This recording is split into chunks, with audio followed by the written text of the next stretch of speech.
Yo, what is up, guys? It's Pedro here. So the Washington Commanders just signed offensive guard slash center Nate Herbig. They also just lost Dante Fowler to the Dallas Cowboys to a one-year deal. We'll talk about that in today's video. If you guys are new, make sure to subscribe, hit that like button and that notification bell as well, so you never miss a video. Still traveling, still in Europe. Gonna make this video quick, but we'll talk about the Dante Fowler news.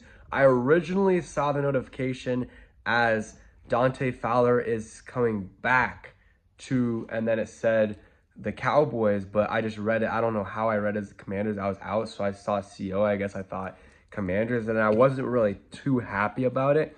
But, Dante Fowler, obviously you lose production. I just think there's better options out there. $8 million, though, isn't that much. So, he got less than I thought he would, to be honest. And he probably got less than he thought he would, definitely after coming off a double-digit sack season. But, not a good run defender, and some of the sacks, not saying he didn't earn them, but, they were empty sacks. And then also he had a bunch of roughing the passer, unnecessary roughness penalties. I mean, there was one game he had two or three. I think it was the Saints game.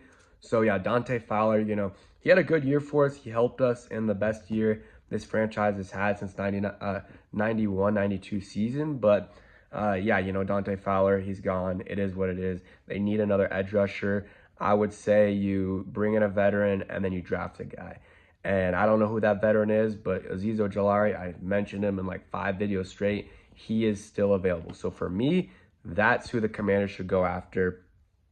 I think he would be a good option for them. And again, Dante Fowler, he had a good year, had that connection with Dan Quinn, but he's going back to the Dallas Cowboys, who just lost DeMarcus Lawrence. And that's a whole nother story, is the DeMarcus Lawrence and Micah Parsons little drama that they're having there in Dallas, back and forth on Twitter. But hey, that's a Dallas problem. That's not a Washington problem.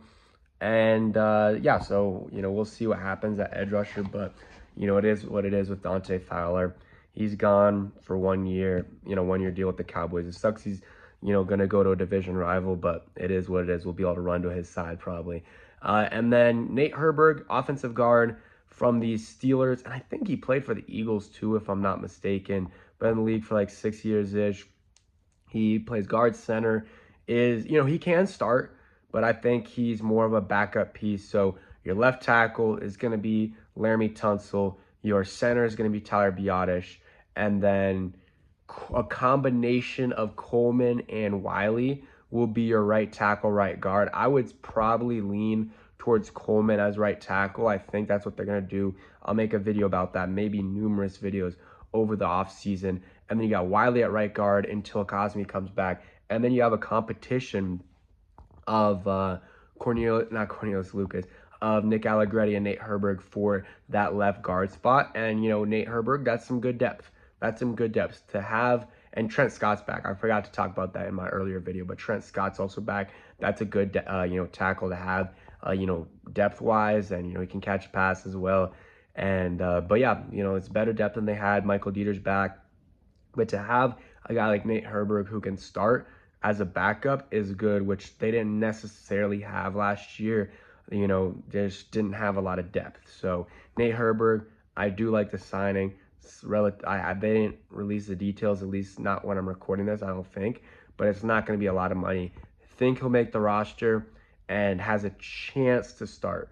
But Nick Allegretti obviously has the advantage being in the system for a year longer than Nate Herbig, and also having that chemistry with Jaden, with the whole offensive line and the other offensive players, and Cliff Kingsbury. So I would lean Nick Allegretti as a starter, but I think that having that depth is very, very valuable if someone does get hurt. And in the offensive line, that always happens. They're always banged up and they always miss a game or two. So to have a good backup guard is very valuable. So I think that's a good signing, and also can play backup center. So he ideally is your backup center. There were some things I saw from Steelers fans that, he has a lot of bad snaps. So maybe you don't want him at center. Maybe you just want him as backup left guard, backup right guard, and emergency center. And then you just have Michael Dieter at center, who I don't think is that good. So I don't know if they truly fixed the problem there.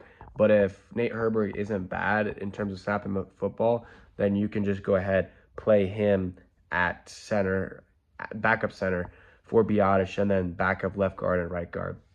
But yeah, that's it for today's video. Hope you guys did enjoy. If you did, hit that like button, subscribe if you guys are new, and peace.